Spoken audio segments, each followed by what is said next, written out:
খবরে আপনাদের প্রত্যেককে স্বাগত। সঙ্গে রয়েছে পুনম। প্রথমে যে খবরে নজর রাখছি, সোমবার রাজধানী পূর্বাশা আরবান হার্ট কমপ্লেক্সে পূর্বোত্তর আদি বাজার মেলার উদ্বোধন করেন মুখ্যমন্ত্রী ডক্টর মানিক সাহা। এই মেলার উদ্বোধনী অনুষ্ঠানে অন্যান্যদের মধ্যে উপস্থিত ছিলেন মন্ত্রী শুক্লাচরণ ওয়াতিয়া, আগরতলা পৌর নিগমের মেয়র তথা বিধায়ক দীপক মজুমদার সহ অন্যরা।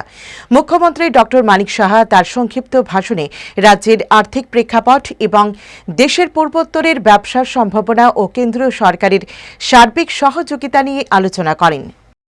आज हम लोग देख रहे हैं हम लोग का जनजाति भाई बहन और इनका उन्नति के लिए जिस तरह ये ट्राइफेड और मार्केट दोनों मिलकर जिस तरह काम कर रहे हैं, मैं समझता हूँ ये बहुत जरूरी है और होना भी चाहिए।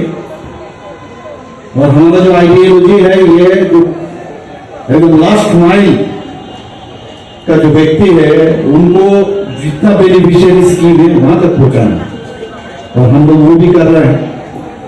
मुख्यमंत्री हम लोग बहुत सारा योजना, प्रधानमंत्री के नाम से बहुत सारा योजना है, और खास करके ये जनजाति के लिए।